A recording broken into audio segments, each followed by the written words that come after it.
It is my great pleasure to welcome today's workshop titled Evidence-Based Autism Spectrum Disorder, Diagnosis and Intervention, the Way Forward. So myself, I am Duniraj Chetri from NIPTID. I am a lecturer in rehabilitation psychology. So this is a stakeholders meet, which brings together clinicians, researchers, educators, therapists, policymakers, and families, each with a unique and essential role in the journey of autism care. Autism spectrum disorder is a complex and lifelong neurodevelopmental condition, and responding to it requires more than awareness. It demands collaboration, cultural sensitivity, and evidence based practice. These workshops aim to serve as a platform for meaningful exchange where science and lived experience can come together to guide us forward. I hope today's discussion will spark new ideas, foster partnership, and move us closer to building systems that are inclusive, responsive, and grounded in best practices. We are on with us a group of esteemed speakers, and I look forward to the insightful session ahead. Now, I'll give a brief introduction of all the present speakers. Today, we are fortunate to have with us Honorable Secretary, DPWD, Sri Rajesh Agarwal sir. Because of some unavoidable situation, he will be joining little late, but he will be joining soon. Next, we have Dr. Bibi sir, Director of NIPMIT. So he will also join a little late. So both are traveling together. So we have with us Professor Girijesh Prasad sir from Ulster University, UK. We have Professor Braj Bhushan sir, Deputy Director of IIT Kanpur. We have Dr. Research Ulster University, UK. We have Dr. Alok Vajpayee, psychiatrist based in Kanpur, but though he is in US, he will be joining us from US. Dr. Rajendra Pratap Gupta, Health Parliament. We have Srimati Ruma Chaturvedi, Parent and Center Head, PKMC. We have Srimati Hima Bindu, Parent and Health Clinic, NIPIT. Now, I would like to invite Sri Professor Girish to please chair the session. And meanwhile, if Secretary Sir will come, we'll ask him to give a keynote address after some time. Thank you, sir. Please go ahead, sir.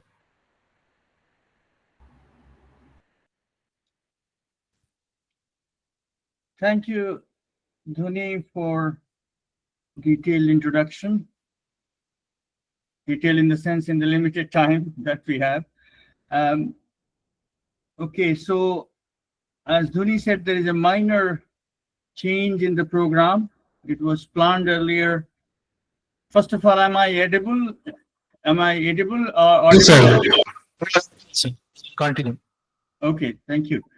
So, yeah, so there's a minor change in the program, but I'm sure we will pick up in due course. So, it was supposed to have been, first of all, a keynote address by the secretary, who is traveling and will join later.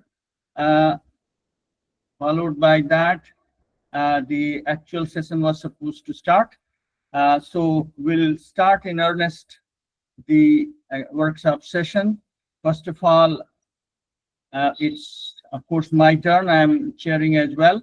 So what I plan to do is that I will give first of all introduction to what we plan today to do today in the project in which we have been at NIPID for some time, since 3rd of July, and then in turn I will invite other invited speakers to speak in turn. Followed by that, there will be time for open discussion. Okay, so I think I'll go to my slides and I can share here.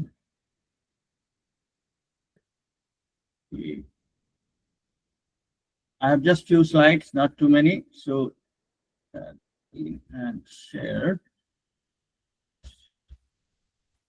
So please do help me because I won't be able to see once I start my slide. Tell me if you can hear and see my slides.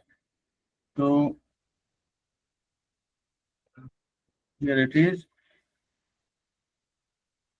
Okay, can somebody say that? Yes, Yes, sir. It's visible, sir. excellent. Thank you. Right. So first of all, my name is Girijesh Prasad. I'm a professor at University of Ulster or Ulster University. I'm also director for Northern Ireland Functional Brain Mapping Facility, which is hosted at Intelligent Systems Research Center within the university. And it is in this context that we are working in this project, which I will discuss. So I would not do justice if I don't do a little bit of uh, background, if I don't provide a little bit of background information, how this project is being undertaken.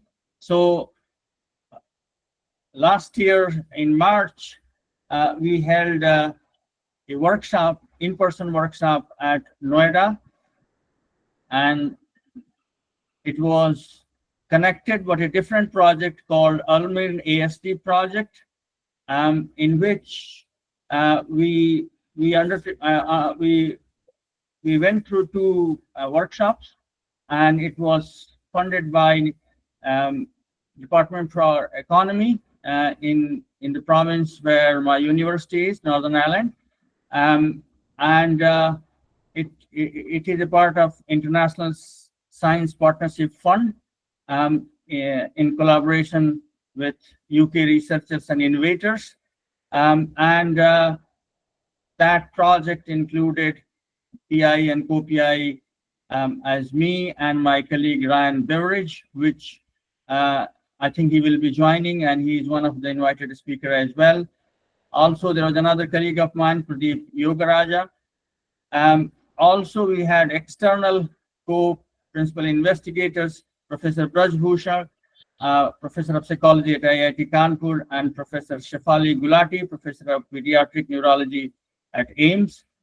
Also, we had two researchers from Sri Lanka and Malaysia, Dr. Dulangi Dahanayake, Senior Lecturer in Psychiatry, and Professor Siti Ghazali, Professor in Psychology at the University of Malaysia.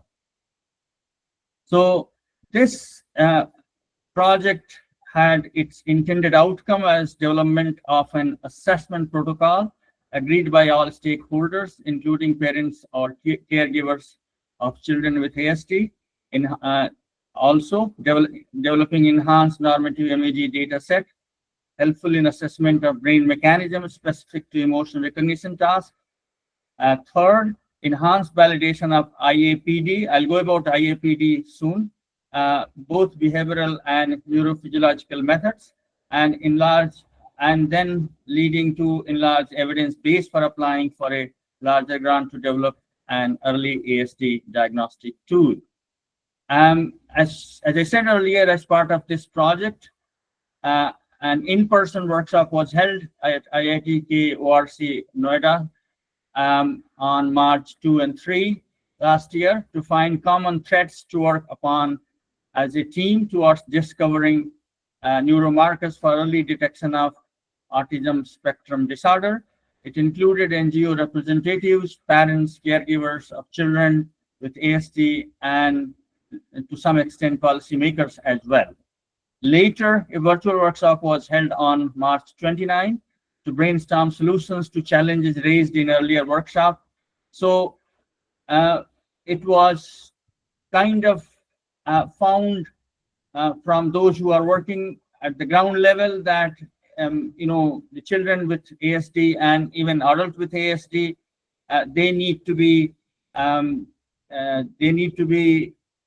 given special consideration while designing protocol for any kind of experiment. and also care needs to be exercised while onboarding them to any experimental protocol. In fact, this led to this project, which is again current project, which is funded by ODA, Research Development Strategy, by Department of Science, Innovation and Technology in UK. And the second bullet point, which you see in front of you, is what this workshop is all about within this project. So what we aim as is that we want to work on a central theme between these three institutions, Ulster University, IIT Kanpur, and NIEPID, with the central theme of advanced strategies for clinicians, educators, and researchers to address the challenges of ASD diagnosis and intervention.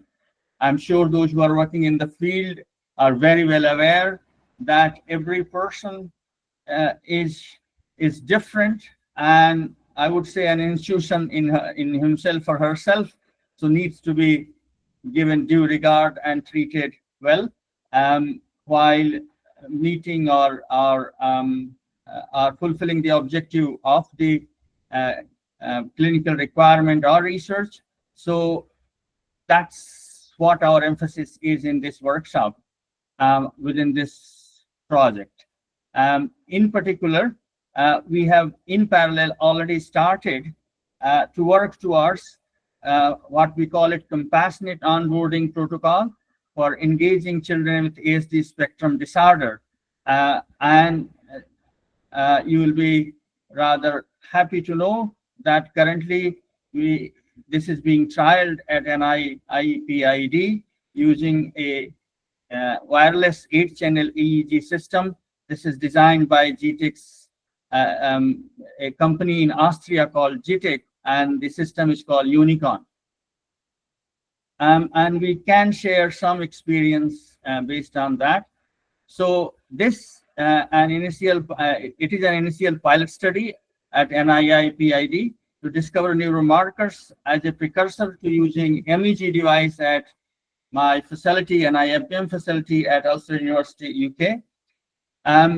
So what we aim here is that once we collect data from this limited 8-channel EEG device, it will provide us an opportunity to evaluate its effectiveness compared to whole head 306-channel MEG recordings, which is a system not everywhere available. There are only 2 labs in India, NIMHANS and NBRC, and there are 10 labs in UK.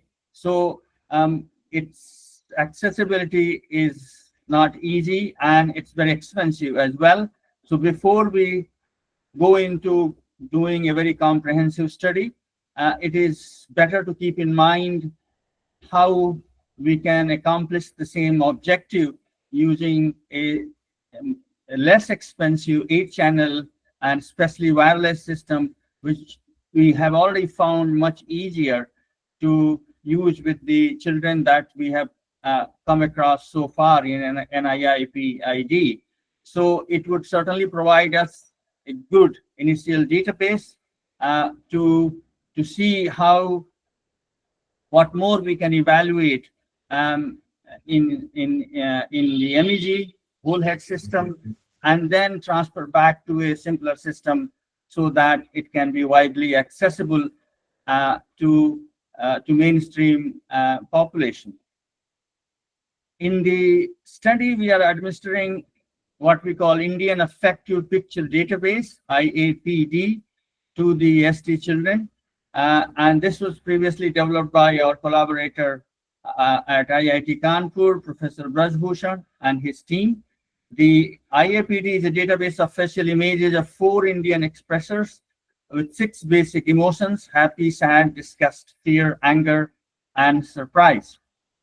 And it is presented not simply at 0 angle, that is face to face, but it is presented at 5 different angles. So at 0 degree, of course, at 45 degree, plus 45 degree, minus 45 degree, plus 90 degree, and minus 90 degree, And we have some preliminary result which clearly shows that it does make significant difference if the emotional picture are shown at different at angles other than 0. So that's a very good starting point for us. The database has been validated on healthy populations only so far, and using behavioral methods in India, and of course particularly in IIT Kanpur. We have done some neurophysiological validation using MEG scans on a good number of healthy individuals in my facility, an IBM facility. And in fact, we have already published this result in this IEEE transaction on neural system and rehabilitation engineering. Our long-term goal is that we should be able to use machine learning tools for automatic classification for both response accuracy and autism subtype if we have sufficient data collected, and also as we go along, we find a better and manageable ways to collect new data. So given if we can come up with good data collection, we have a possibility of going for automated detection at any level. Not only that, once we are able to understand the neuromarkers, there is a possibility then we may be able to take it to the next stage of developing an automated training protocol to assist children with ASD. ASD learn deciphering basic emotions through facial expressions, thus leading to an intervention module. So it's essential that we understand the neuromarkers, and if once we understand, then during training process we can evaluate whether those neuromarkers are progressing in the right directions once the children are undertaking the training. And certainly studying the emotions through ASD individuals will help us whether the picture database that we have created is helpful or not. So certainly there is a lot of scope in this study. In addition, of course, there are ways and means to externally stimulate brain if at all it is needed, but probably that may not be required. Okay, so what you see here in the corner is the MEG system. It's somewhat easier to do brain scanning in this because you don't need to wear a cap. A person just sits in below the scanner and head goes into the slot there, and the MEG data is acquired. So it's much easier and can easily be used for individuals who are prepared to sit in the scanner and follow some certain instructions which are not that difficult. In addition to the emotion study or ASD study, we have been doing several other studies as well. So for example, we have done nutrition and aging brain. This is a multidisciplinary study involving our nutrition department. We have also done study on Alzheimer's disease. We invited Alzheimer's disease patient, AD patients and MCI patients from our local hospital, and they have been scanned, and we have got some promising results and published. We are also investigating differences in dynamic system structure of auditory cognition as a function of musical training. This was part of a PhD project. We have also looked into brain mechanisms related to processing of numerals, again using MEG study, and we have undertaken some theoretical work and developed an algorithm called envelope of imaginary coherence to robustly identify EEG MEG functional connectivity in sensor space. We have undertaken scanning of several epilepsy patients. And these are epilepsy patients planned for undergoing surgical removal of affected foci. So we undertake clinical MEG for pre-surgical evaluation of epilepsy patients going forward for surgical or going forward for a resection of their epileptogenic foci. Next, we have done MEG scanning service to mild cognitive brain injury patients, and we are hoping that we should be able to offer this service to external providers as well. I particularly have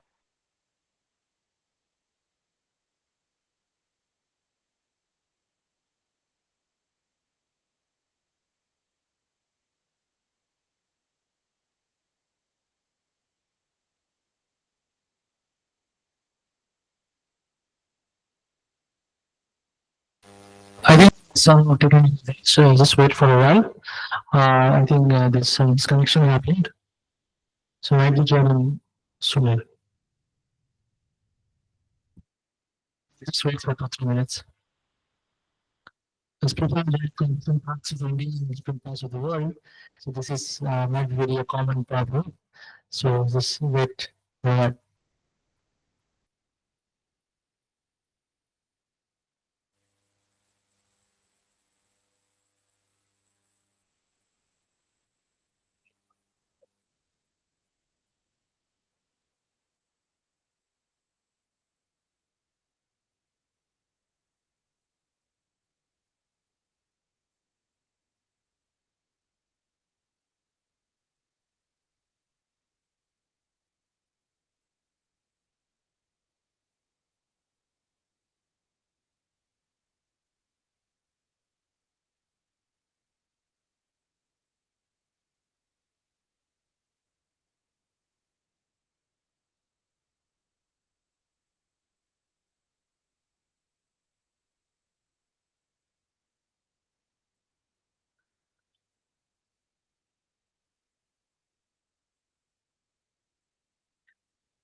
just wait for a minute. There's some disconnection issues with him.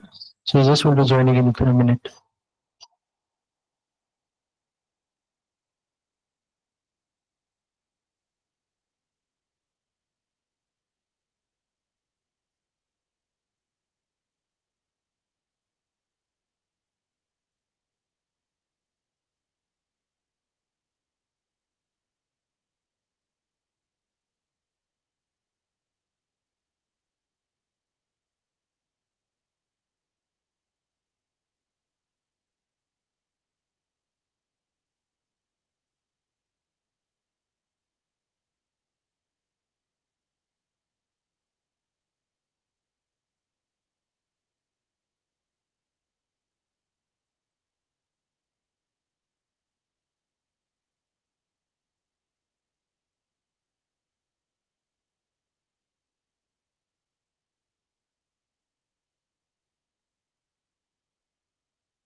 Sorry, there is a power failure and I'm heading to inverter now.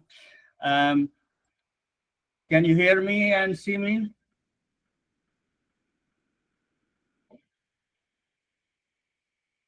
Okay, thank you. Let me restart.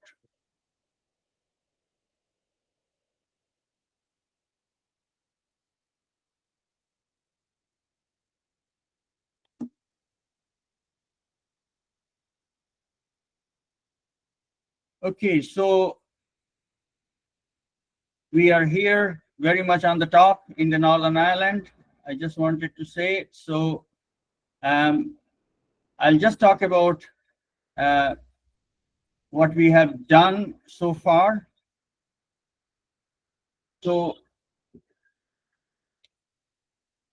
we have done some experiments with NIA with the emotional picture database in two experiments with sizable number of healthy individuals. So you can see here in one experiment, we are showing a happy face, and then we ask the participant to report what emotion they have seen. We also designed another experiment where we show the data from the picture database and ask the participant to report or choose rather which emotion they saw. And then during this phase, when we provide the stimulation, we record MEG and find out the neuronal dynamics in the brain while they uh, they think about or they focus on this emotional picture. As I said, we have done the experiment in two phases on 13 and Hello? 24. Hello? Sir, your screen is not shared again. You have to share it again. Sorry? Your screen is not shared. You have to share it again. Ah, sorry. Yeah. Yes, I forgot about that. Thank you.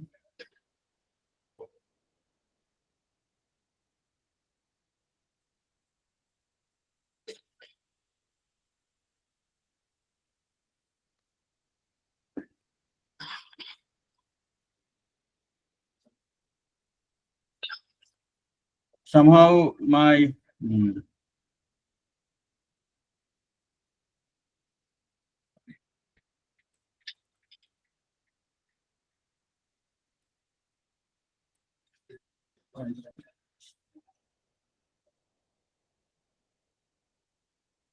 um, not allowing me to share. Yeah, here it is.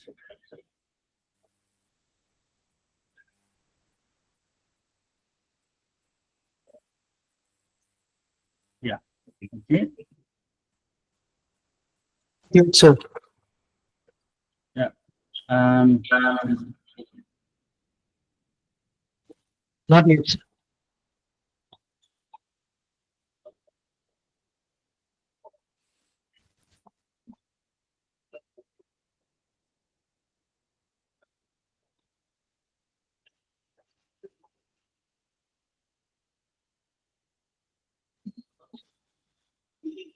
yeah. Can you see now? I think I have shared. Yeah, we can. The screen is not shared again. Still. Yeah. Can you see my screen now? No, no, it's not shared.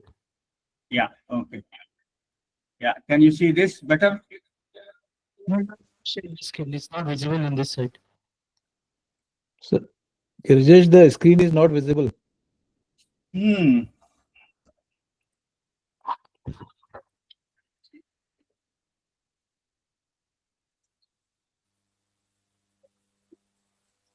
Um.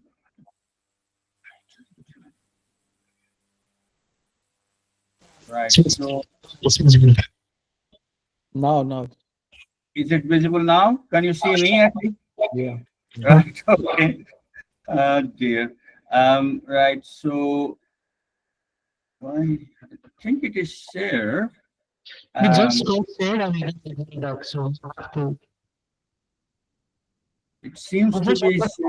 just open the Yeah, the page is not responding. Wait, just open the page. it's it.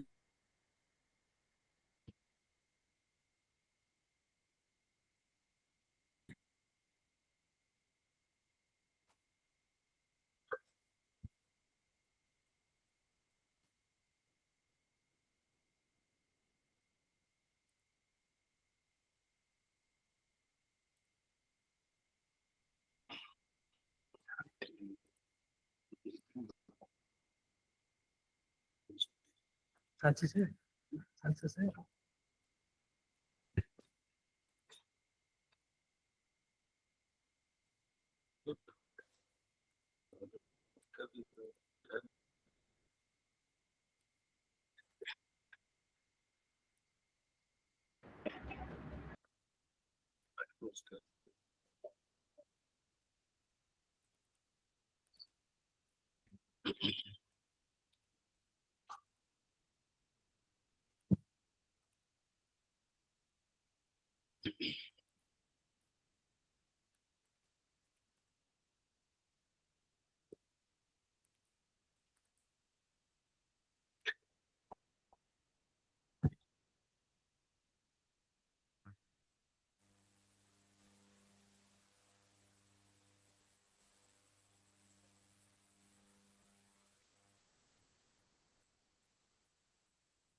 That's it.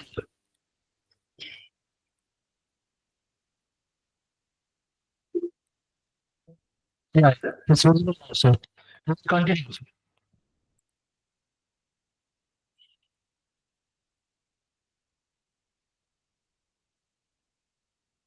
Please can make a full screen and continue, sir.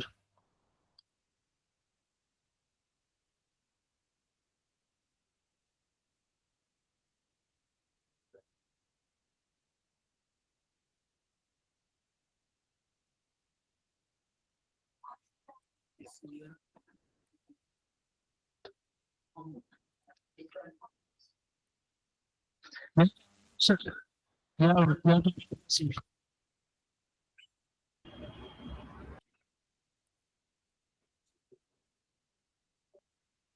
Can you see my screen now? Not, sir, you see this documents before that, but now you can see. Yeah, now you can see. Okay, You have to just, excellent. yeah, you have to just full screen, give the full screen. Yes, it's visible now. You can continue. How is this? Looks good? Yeah, sir. You can Yes? continue. Yes, sir, you can continue. Yes? Sir, sir. Okay, thank you. Right. So, as I said, we did the experiment in 2 phases with 13 and 24 healthy adult participants. And some of these are technical details, but we looked into event-related field potentials or event-related fields and ARP in EEG.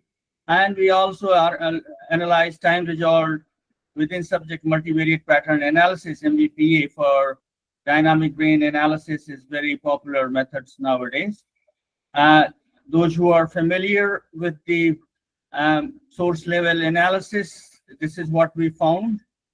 In terms of neural activity index, there are certain areas which are activated, which appear to be as per the literature in this area. So, so the activations are where what we expected. The clear finding are here in these 2 pictures or these 2 graphs. That is first one is time resolved decoding accuracy for the visual angle used to present happy and sad emotions. So you can see here, happy is being recognized earlier, slightly earlier. So we can see the differences in 2 emotions, how they are processed. And also you can see here between two emotions, depending upon how they were presented, whether at negative angle or positive angle, there are differences in accuracies. So we seem to be able to capitalize on visual angles as well as types of emotions, the differences, how brain processes information, at least with healthy individuals. And we hope that analysis like this and probably a few more would be able to help characterize the dynamic brain behavior among adults and children alike with ASD diagnosis. And that should help us to devise early diagnosis and intervention. Um, to conclude our work, we could see that the differential amplitude of evoked responses from happy and sad emotions emerge only in positive face angles, but not for negative face angles. The human brain takes a shorter time to process happy expressions compared to sad, specifically when presented as facial stimuli at positive visual angles. This enforces the claim that expressions of emotions are enhanced on right side of the human face. This is to be noted here. This enforces the claim that expressions of emotion are enhanced on the right side of human face. And in terms of source level analysis, the response to emotional expressions activates fusiform gyrus, LG, lingual gyrus, putamen, and pre and post central gyrus. And these areas are thus confirmed to be responsible for emotion perception in humans in this limited study. The future aim is to develop a benchmark cognitive battery for emotional perception as a tool for early diagnosis of autism, as people with autism are reported to have problems in emotional perception and exhibit stronger facial lateralization. So I should acknowledge these are several of my colleagues and researchers and students who have contributed. Without that, it would not have been possible. With that, and sorry for the interruption in between, I conclude my presentation, and then let me see.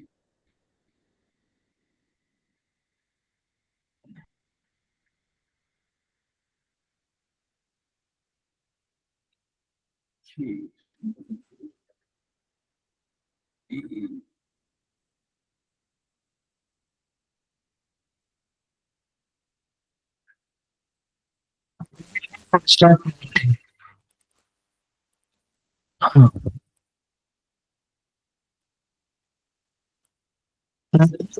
You should press start present.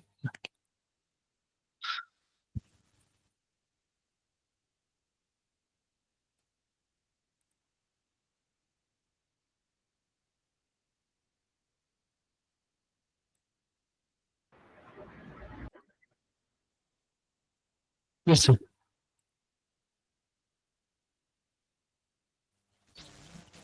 Sir.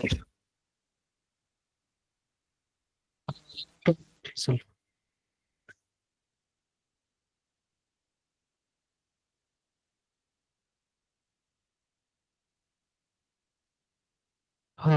Sir. Yes, sir.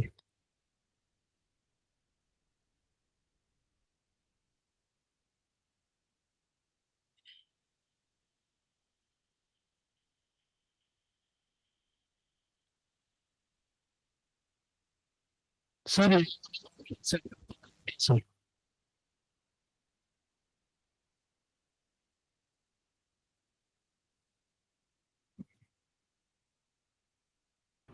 Sorry, I was muted. Yeah, Sir.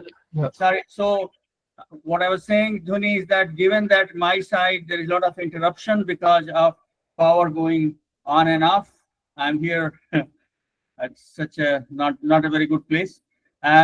So can I request Dhuni to take over and invite the invited speakers in turn? That would smoothen the difficulties we have so far. Sorry so much, sir. Content is problem. Yes, yes. You can come back to check the session again. You can do that. I so Dr. Alok Vajpayee. He is joining us from US. So I would like to invite him to please take the floor. You have 15 minutes. So share your experiences working with the autism. So he has been very active in IIT Kanpur also. He's been a psychiatrist there. So I know him personally in that sense. So I would like to invite Alok ji for the speech now. Thank you. Thanks, Dhoni. Am I audible clearly? Yeah, sir. Yep. Thanks, Dhoni. Thanks, everybody at NI EPID. Thanks, Girjesh. Sir, can I just hold, sir? Yeah. Conventionally, sir was supposed to join, secretary sir was supposed to join. Can you just little hold the thing? He has joined. He was traveling a lot, so he has just joined from removed from Delhi and it's, I think joining from Chhattisgarh. He has been very motivating us for to.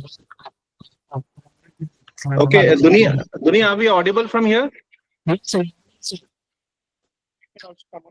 Yes. So, Dhoni, are we audible now? yes, sir. Okay.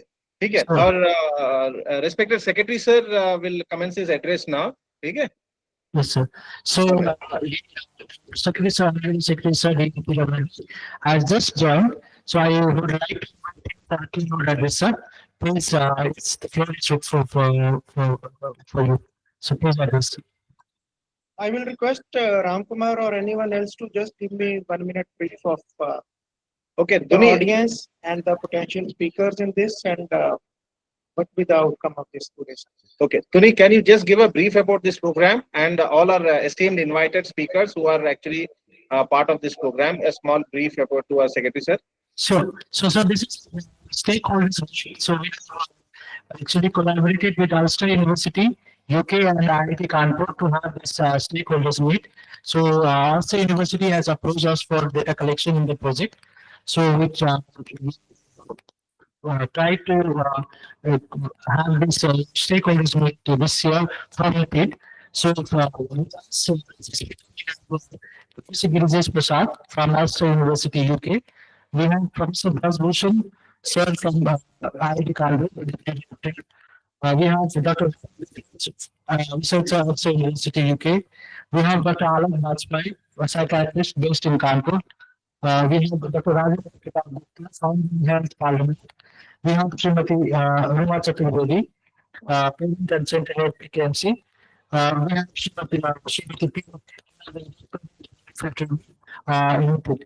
There are slight changes in the last some changes in the speakers they could not join. So that's why there's some changes in the previous list that has been submitted to you. So that this is the speakers, sir. So, thank you, sir. Okay, good morning, everyone. So it's good that NIPID from time to time conducts very meaningful events and seminars. And obviously, in this, we have speakers who are much more knowledgeable than me in this field, domain wise. But as secretary for last 2+ years in disability department, a few things I have picked up are one, autism, especially across the world, the numbers are increasing. Obviously, there is a lot of debate globally on whether it's due to better diagnostic, better awareness, or actually the numbers are increasing.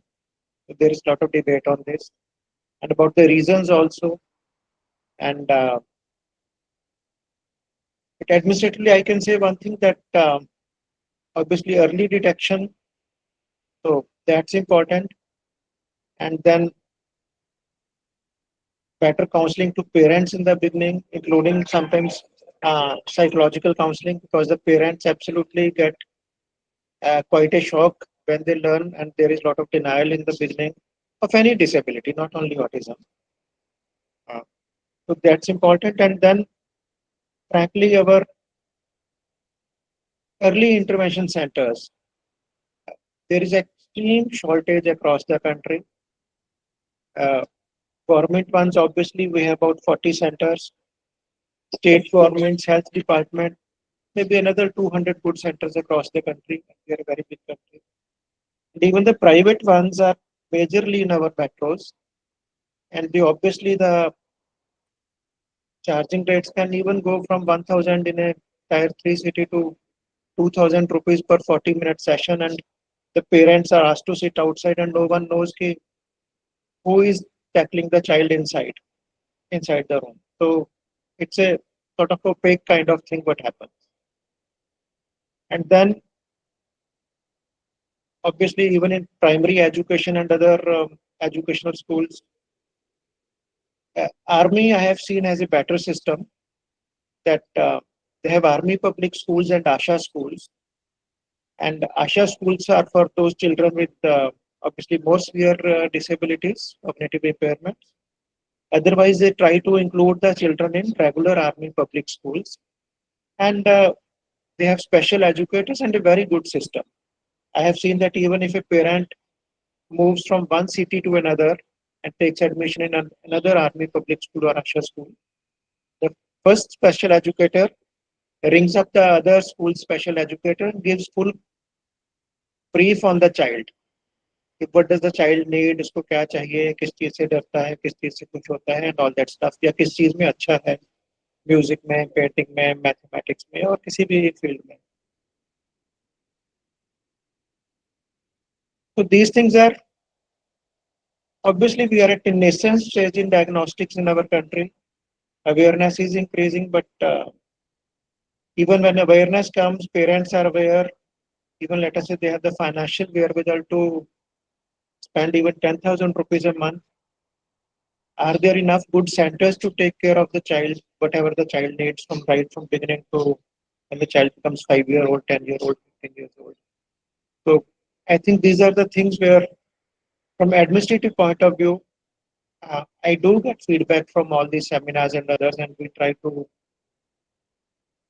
put these things in our processes and policies. I think a lot of more research, and we would love to do more research projects with IITs, with our foreign collaborators and everyone else. And for example, in Delhi, AIMS is doing a bit of stuff. We are in constant touch with Dr. Shekhali Gulati and her team. She's doing fMRI also and creating a lot of data on this. But obviously, there are a lot of elements to it, and lot needs to be done. I won't speak much. I treat these as learning grounds for me because the other speakers are obviously much more qualified than me on actual domain issues and what kind of interventions. And obviously, parents are best to tell us what are their pain points, what are their expectations from the government or research institutes and others. And obviously, parents have a lot of complaints or grievances about the entire system.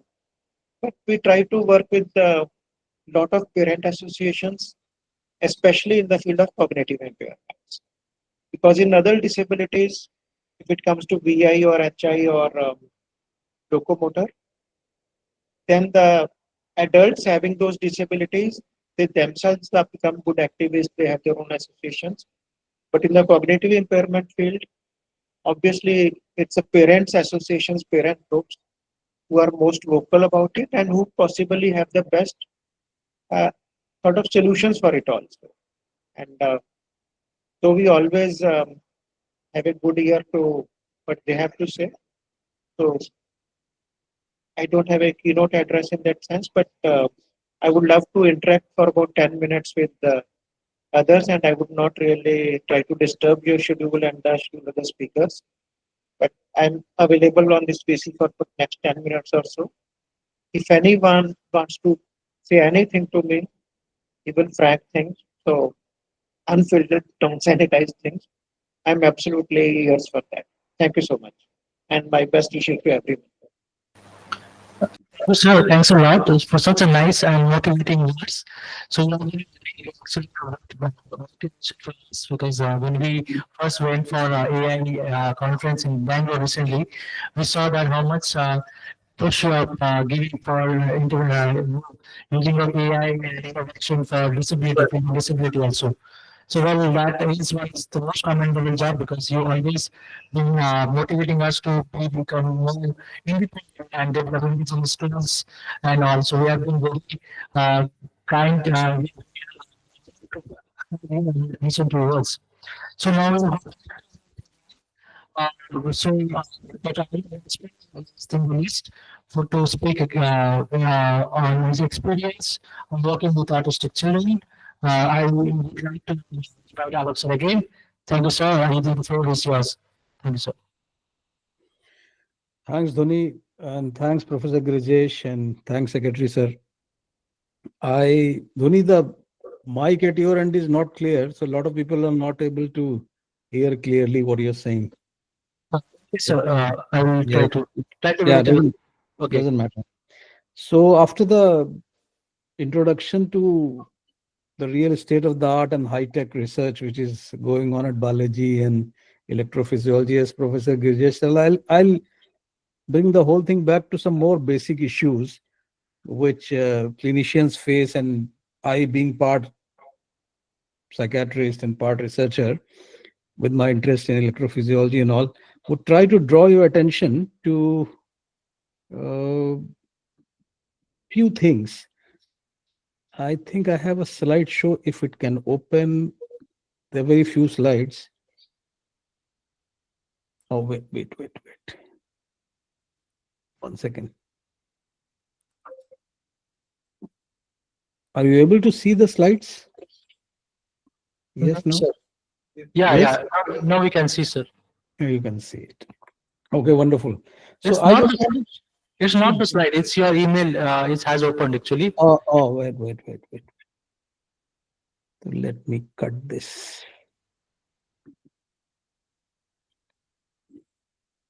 1 second.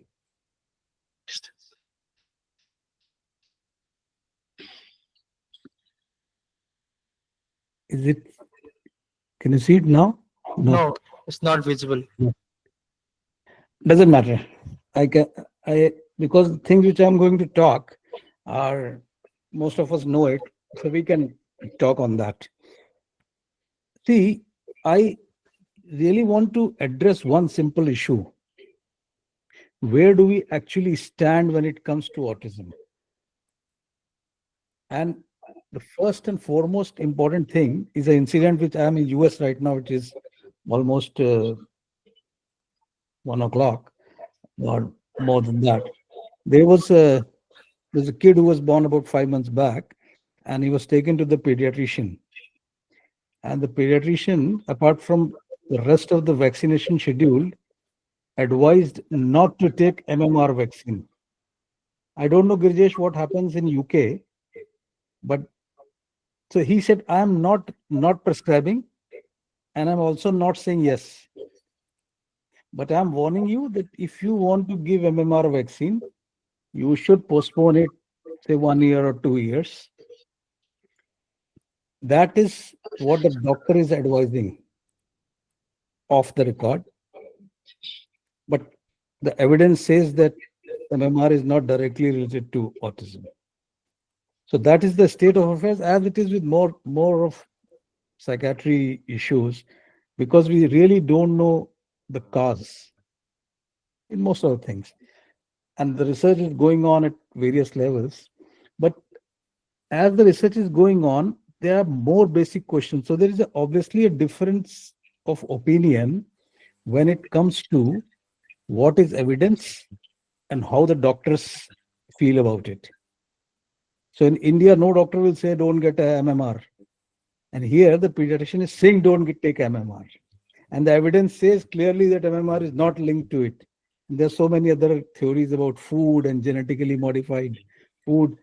I mean, some papers are accepted, some are not. So that is the type of confusion we are living in. But most clinicians do not actually bother about it. Only some people who have a mind towards finding out the cause. So that is one issue. The second issue is, what are we dealing with?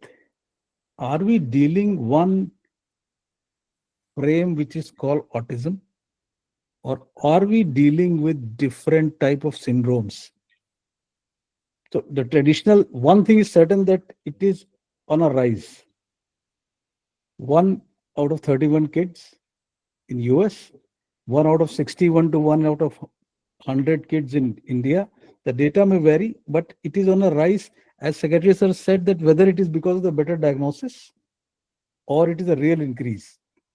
I would say, sir, it is both. Say 25 years back, most of the autistic kids were not picked up by and they were being treated by ENT people for lack of hearing, lack of response, and all that. But over time, the diagnosis has improved, but so has the whole spectrum has increased. So normally we wouldn't say it is autism, we say autism spectrum disorder. And what all comes in that, right from high functioning autism, which probably is more or less akin to Asperger's syndrome on one end, and then we have a core autism, which can go from mild to moderate to severe. But then the traditional understanding of autism having an onset around 3 years of age, that is the time when the brain, the circuits of the brain, the geometry of the brain forms regarding the social learning, and the whole deficit opens up. We are seeing late onset autism around 7, 8, and I've seen people bringing kids who have got a rabies vaccine and the autism precipitated. So the age of onset has increased from 3 years to somewhere around 7, 8, 9. Although cases are few. And when we get such cases, we try to find out the underlying cause, right? Autoimmune and NMDA, encephalitis, and a lot of these kids who have a late onset have a huge comorbid conditions like obsessive compulsive disorder, like mood disorder, like ADHD, like psychosis. So again, that blurs the clear boundary of autism. So are we dealing with various type of syndromes?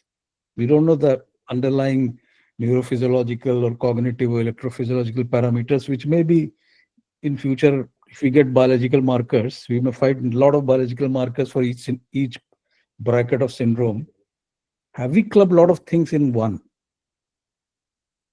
Or it is the same spectrum which goes from high functioning Asperger's to a late onset with comorbid condition.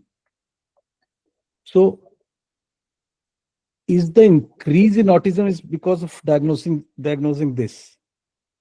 Something which autistic-like symptoms which are a result of NMDA or autoimmune is put in the bracket of autism. Does it mean the same thing? Or we are talking of multiple syndromes clubbed in together? So early onset, late onset, multiple syndrome from high functioning to plus the perception of doctors, and we still don't know what is the underlying cause. So where do people go?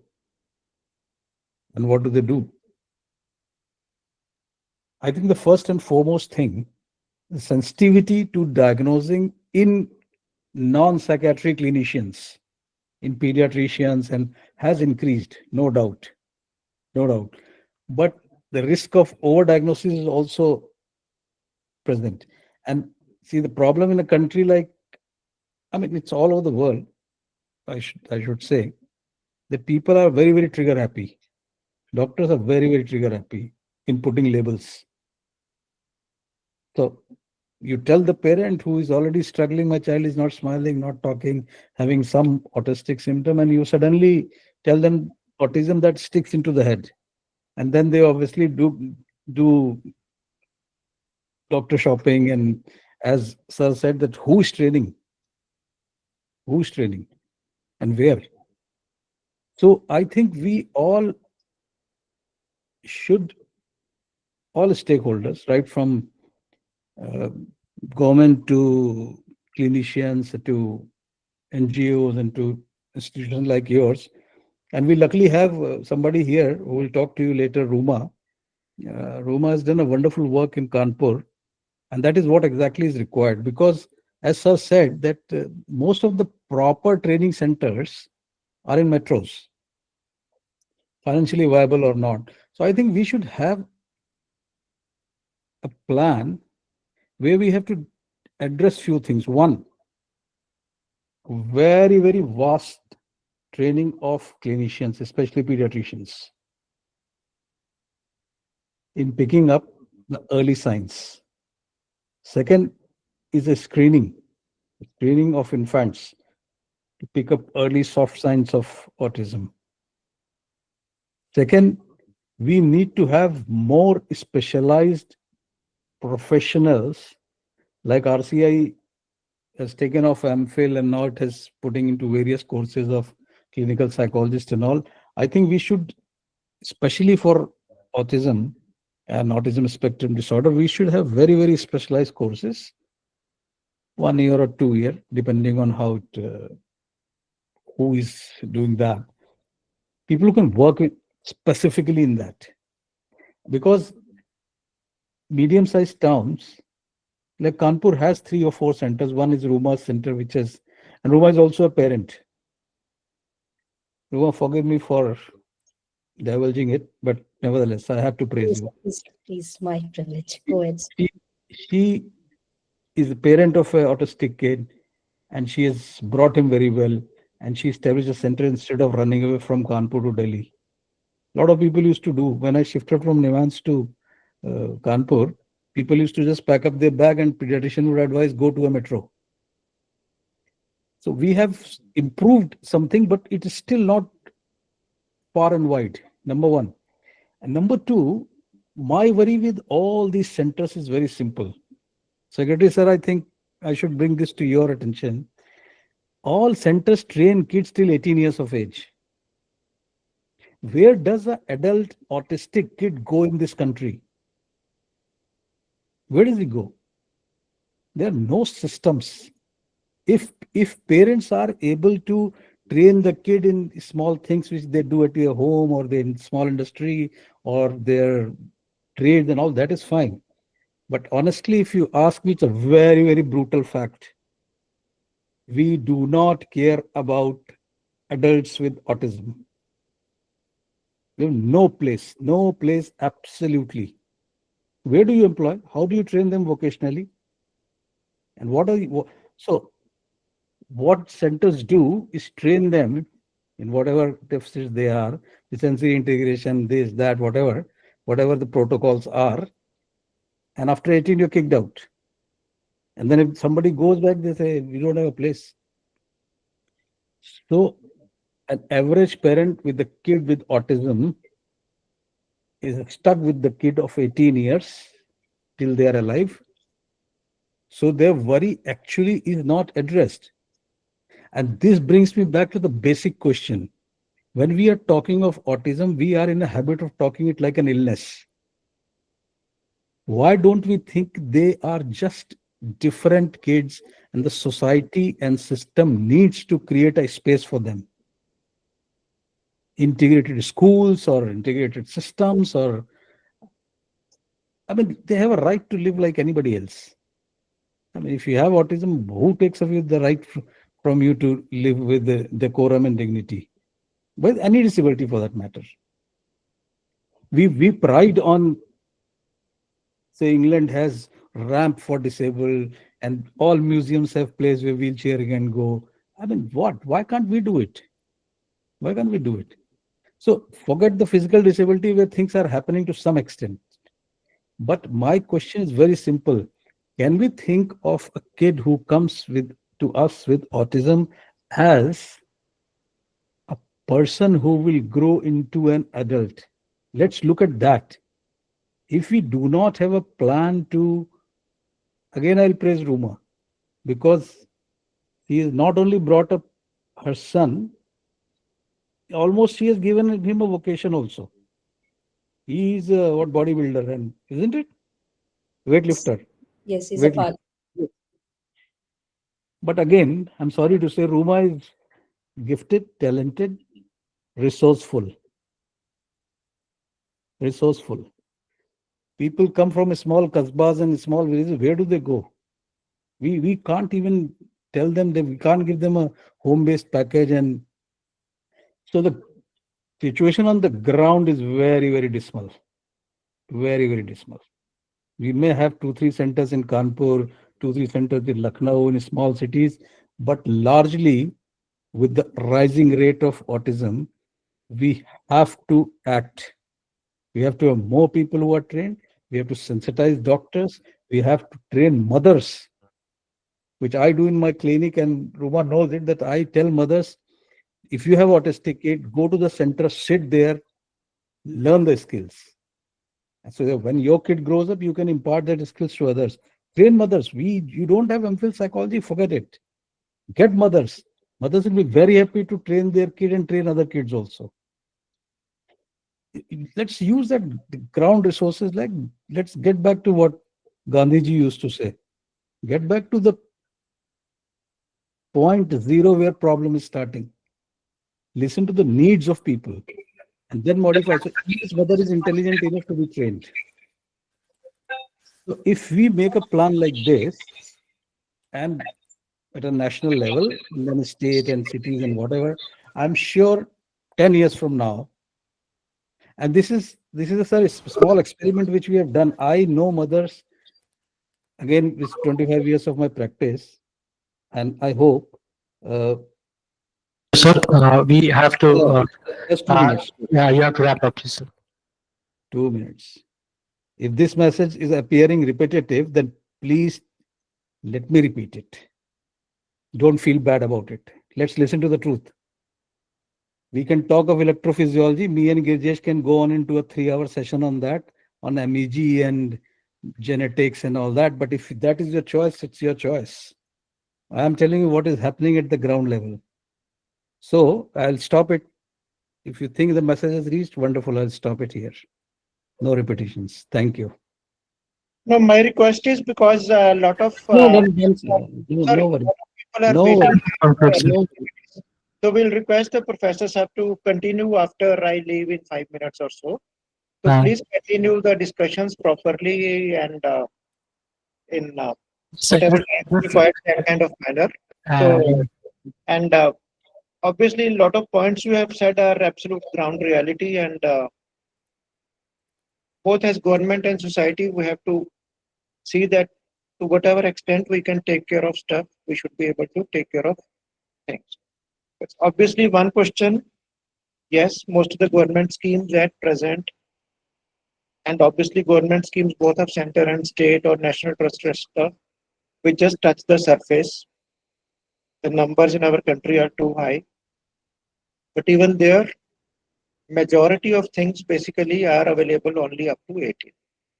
And beyond 18, obviously very determined parents, and sometimes if the child is mildly autistic or has milder cognitive impairments, only those kids basically go on to become productive members, and parents can say that, okay, after us also, we are not that much afraid about the child.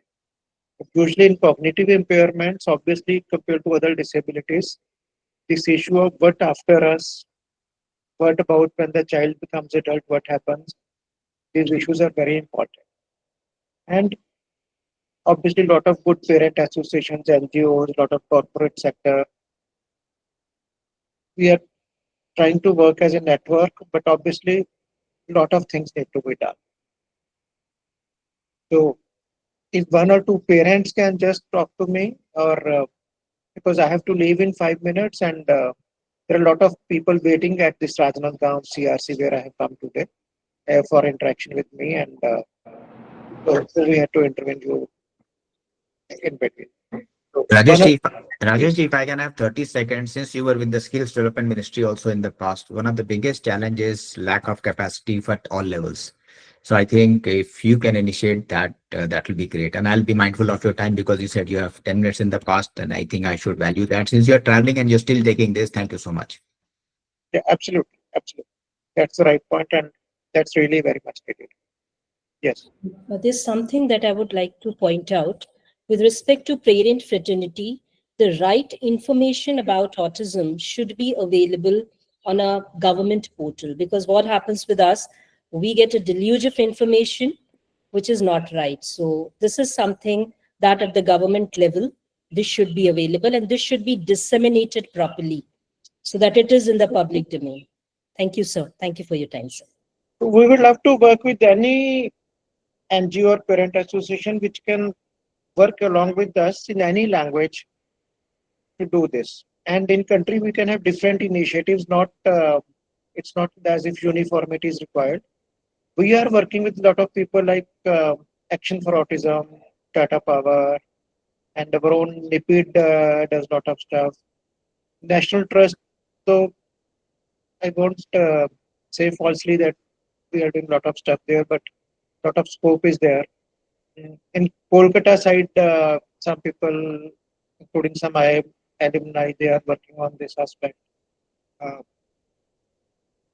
But if your group wants to work with us, please through NIPID, we'd be very happy to work with your group also. Through Server AI, we have done a chatbot also, which is getting improved. At the moment, it is quite rudimentary.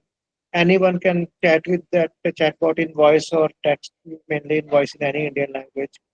And we are fine tuning that responses. But you are absolutely right. Any parent should be able to basically say कि मेरे बच्चे को ये शंका है कि ये हो सकता है, अब मैं क्या करूं? या पता चल गया डायग्नोसिस हो गया, अब मैं क्या करूं? मेरे घर के पास में क्या है? या मैं कौन सा लिटरेचर पढूं जो ठीक होगा? ऐसा नहीं कि इंटरनेट पे कुछ भी सर्च कर रहा हूं और गुम हो रहा हूं. तो इवन निपिट पहले पोस्टर्स वगैरह देता था अपने स्पेशल स्कूल्स के लिए भी. बीच में मैंने राम कुमार जी से वो भी बोला कि वापस शुरू करो. इंफॉर्मेशन गैप तो है, fully agreed. Sir, I completely appreciate your initiative. हम लोग भी अपने end पे कर रहे हैं, but if it can be broad based, because I just share you एक parent को ये लगा, मतलब रेलवे स्टेशन पे एक बोर्ड लगा था जिसमें ऑटिज्म के लक्षण थे, वो देख के वो हमारे पास आया. So this is the power of awareness and dissemination of knowledge, sir. So just wanted to put forward this to you. Thank you, sir. One more, just 1 minute interaction. Sorry, I have to be off.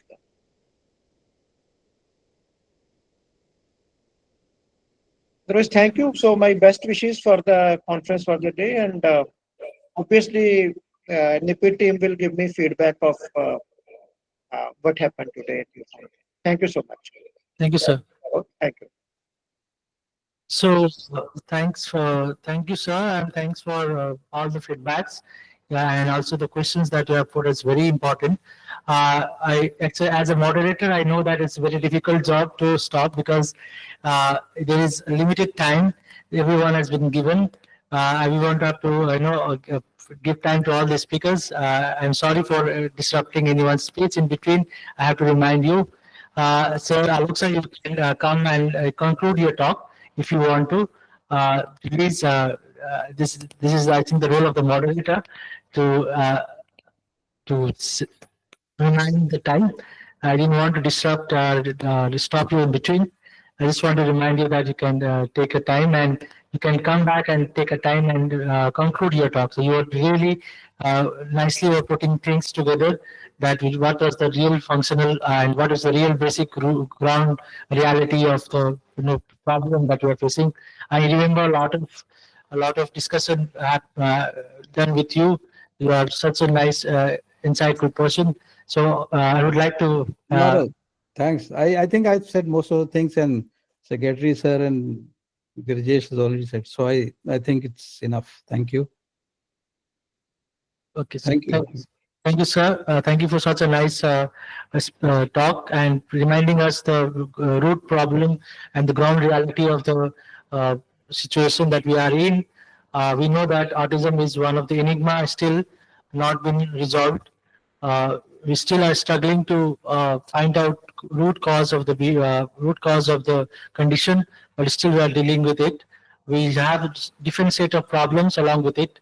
There are problems in services. There are problems regarding therapies. So for that, only we have come together to discuss, to have such kind of discussions where people from different fraternity can come together, because researchers, theoreticians, policymakers, they cannot just sit in different places and isolated places and do their work. It should be a combined, collaborative effort where where we all should come together and work together actually, so that we can help each other or facilitate properly the intervention and diagnosis whatever we are giving. Right. So, Giriraj sir, hi, if you can hear me, do you want to come and chair the session again? Okay. So, next we have with us uh, Dr. B.B. Ram Kumar sir, Director of NIPID.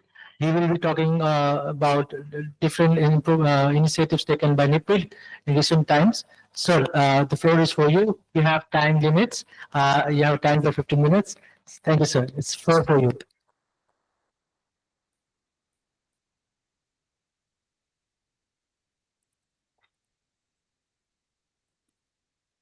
So, sir, you have to unmute yourself.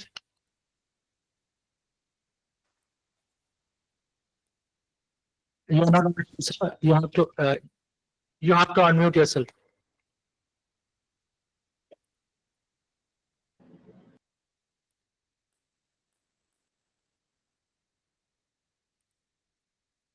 You are not audible, sir. You have to be. Yeah, okay. Actually, the host has deactivated everyone, so I was not able to mute myself.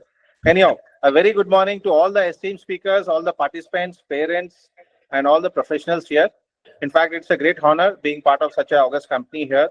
And as our secretary sir has said, it's a great learning curve for all of us. For say, because of the time limitation, I would just dwell on the topic what has been given to me. But and actually, it addresses the couple of questions. So what the lady just raised about creating awareness, and also about what our Alok Bajpai sir has actually stated about the need for above 18 people. How do we address them? How do we make them and bring them into the mainstream? Yes, it's a question everybody poses, and it's a challenge everywhere. And as our secretary sir has stated, the limitations of infrastructure and the manpower and the professionals. So, working in this direction, NIPID for the last 7-8 years. In fact, we have been working since 2011, but on a very larger scale, we have been working for the last 7-8 years on leveraging technology to reaching the people. See, if you look at our country, the number of clinical psychologists or even the special educators at the higher level, say MAD and above, how the availability of them is so less vis-a-vis our population. So we have been working on using technology and reaching out to the last mile, and in this endeavor, we are actually addressing all the stakeholders here, right from training the parents, training the early intervention needs through the ASHA and Anganwadi workers, that's the grassroots level. Then again, having some intervention softwares, which actually people can use, at different levels. Like I'll start with the latest initiative what we had. In fact, for autism, we have actually come up with a software e-Sanidhya.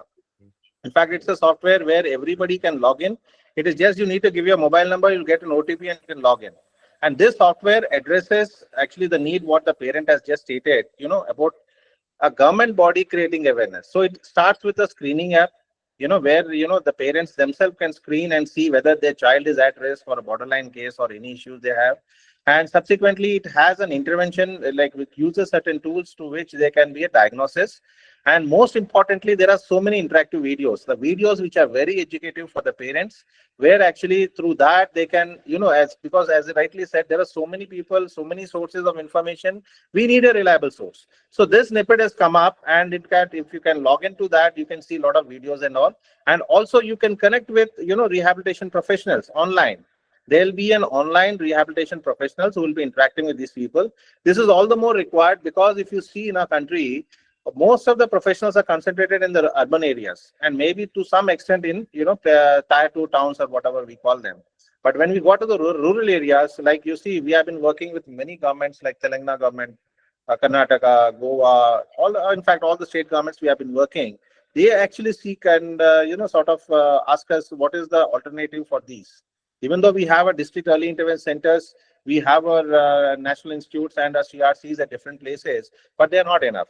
So what we have been doing is this particular software is a great help for people actually to use them at the ground level and also the professional sitting in the urban centers. See, generally what we are doing at NIPID is because of the shortage of people, and we involve the parents in the intervention process. When somebody comes for an assessment, we actually tell them, okay, we do a complete assessment, diagnosis, tell them this is the issue, this is how we have to go with the rehabilitation. We train the parents by making them sit with us 3-4 days, then we ask them for a follow-up. And during this 1 month, they actually keep on giving the intervention at the respective places. But again, there will be a need where people from far off would like to interact with our professionals. So what we do is this through the software, and also we have an helpline number. They actually come to us and they seek continuous assessment. It's not that all the time the parents say from 100 kilometers or 200 or 1,000 kilometers need to come to NIPID.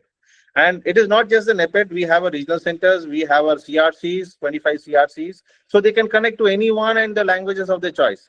Like this helpline of us is in all the languages also. Likewise, you see, for the special educators, we have worked with one organization called J Vakil, and we have developed an IEP package.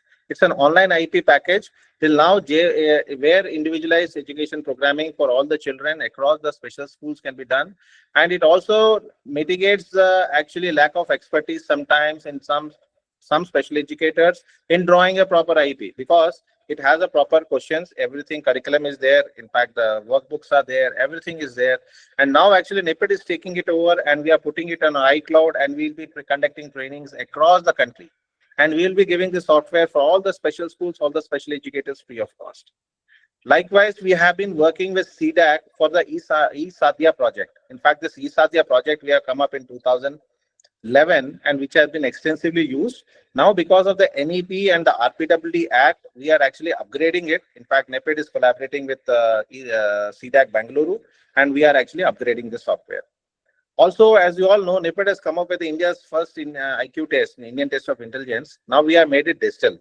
So earlier it was just, hard copy, and we are only giving it to the professionals who can use a digital copy, so that the data collection and data, assimilation and scrutiny of the data can become easy when it is in a digital form. And in fact, Monday we are having a program for all our NIs and CRCs where they'll be using this. Not only this, even the complete client data management has become digitalized, and it will be on an cloud, and we'll be centrally monitoring it. The MIS is too much. In fact, we have been in talks with a lot of IITs actually, where they said you're sitting on a gold mine of data, but where is the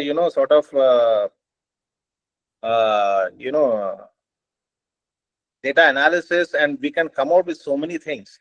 Like there was a question, whether autism, there is a lot of awareness or a lot of screening happening, or there is a spurt in the autism. So with the data, with research, with the type of information available, we can come up with a lot of logical conclusions which are evidence based, and because these are live data where they are taking rehabilitation services. So also we actually, we have signed MOUs. We have, in fact, our secretary sir has been, very vehemently insisting on, bringing up startups, innovators, and, starting up incubation centers. So in fact, the DPWD has been conducting a lot of purple programs, and as part of that, we have actually entered into 8 MOUs with earlier in the first instance, and 21 MOUs with the startups. And in this opportunity, I would like to take and say that we are open for collaborations, because all said and done, this field requires a lot of work, and it is not one individual doing. We need a lot of collaborations. We need a lot of knowledge exchange. We need to understand the best practices, what are happening elsewhere, and how we can incorporate into a system. So with this 21 MOUs and plus 29 MOUs, in fact, we have come up with an organization called Cognobatics, a software which again is a complete assessment and diagnostic and AI based. There'll be individual therapeutic interventions online. Again, we all agree as professionals, the best way to actually give any intervention is through, direct contact. But what about people who are being denied? So you cannot discount them.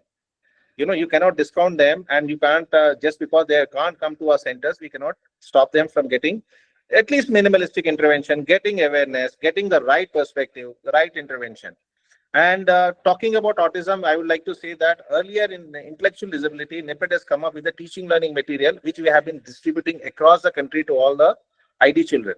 Now we are coming up with a teaching learning material, which will be gazetted and approved by the Government of India, and we will be distributing to all the autistic children, especially the severe and profound type autism or ADSD, or a lot of behavioral issues. These are the people. Because somebody, Dr. Alok has raised a question, what after 18? If you see many of the autism people, children up to 18 years, who are mild and other, they are getting into the university stream, and whose IQ level is more than 80, they're getting into the regular jobs. But what about the severe and profound with IQ less than 70? These are the, and with ADSD or such behavioral issues. These are the people. So we have schemes for them. We are actually doing skilling. In fact, see, again at NIPET, we only create models. We can't run this for the across the country. So what we do is we create these models, we give it to all our RCs, CRCs, and other NGOs, because 1500 NGOs are actually empaneled with us, whom we keep on sharing our knowledge. There is some bulletin called Mentor, which actually we do it every 3 months and keep on sharing the latest happenings in the field. So again, but for them above 18, we are doing skilling and other things, even free coaching, and we are also, because of the reservation now in the government for these categories, we're also getting them jobs into their into the governmental jobs as also the corporate. But for the severe and profound, what we are doing is we are involving the parents. We are actually training management development of the parents along with the child, and we are getting them loans to set up their own shops or their own, enterprises. And this is one model which we have been doing, even though it is the parent who has to literally do everything, and the child is only, a small contributor in that. But again, we have seen that I'll like to end my talk because of the shortage of time. I like to end my talk with one child, autistic, who is severe and who had ADHD problems, who never used to sit at one place. The mother brought that child to our center at the age of 20. But again, you see, understanding and identifying the, abilities and capabilities within the child. This child was put in painting, and now we see that with behavioral changes, behavioral modification techniques and all, this child was introduced to painting, which he has a great knack and natural talent. Now today, the child is actually doing such paintings without any help. In fact, all the concepts, all the drawings, everything are his own. And the mother is conducting camps across the country and earning about 50 to 60,000. From a child who was 20 years ADHD, where the mother was only expecting this child sit quietly at one place, today the child is actually earning. And this child is not a normal child. He absolutely can't even speak his name. He has communication problems. He has speech problems. And he has ADHD problems. So point what I'm trying to say is we have to learn from each other. Networking and collaborating is the one way, understanding each other's steps, what we are doing, because everyone is doing their bit and everybody has got a success story. What is important is trying to understand the success stories, the trying to understand the intervention processes, the way we are going ahead, and trying to, replicate it in our own places to the extent whatever they are possible. Thank you so much. And I would like to take this opportunity to thank Dr. Girija Prasad, who has actually come all the way from UK, and he has been working with us. Thank you so much, sir. I take leave. Thank you very much. Yeah. Thank you, sir. Thank you so much for such a nice talk. So, sir rightly pointed out the major things that we are doing in NIPIT. So, as a faculty, also, what I can tell you is what NIPIT has done in last many years is creating models that can be actually said, can be copied in different other places. Where you can see in NIPIT, we have a very comprehensive model, right? So, we have a multi intervention from schools to from vocational training, where we have a very one place comprehensive setup where from early childhood to till up till you get job and you get independent living, you have one place for that. So it has been a very effective model till now in India. So I think that these are the kind of things that we can learn really from UPIT as well. Right, in a vocational center, we know that a lot of companies are coming nowadays, and they wanted to hire people, but we are sort of people. We are giving so many of them to their companies as a part of the CSR. They are taking a lot of our vocational trainees from NIPIT. So such kind of setups and such kind of models that we have been developing from last many years has to be advertised properly, has to be made. Known to other people also, so that in other part of the country also we can have such models. So taking forward this program, and we are being very lucky to have such a kind of a diverse discussions today. I would like to tell all of the participants who are listening to us, you can actually type your questions in comment box. So when we will be done with the talk part, we will be addressing your questions directly from the comment box. So after this, I would like to call Dr. Ryan, are you listening to me? Dr. Ryan? Yes, you hear me? Yeah.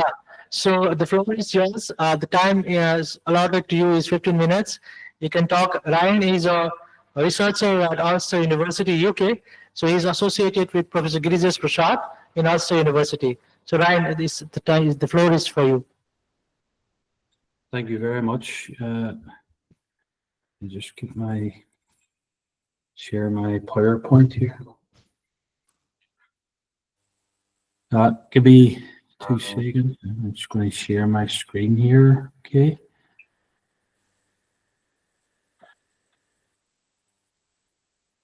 Can you guys see my screen yet?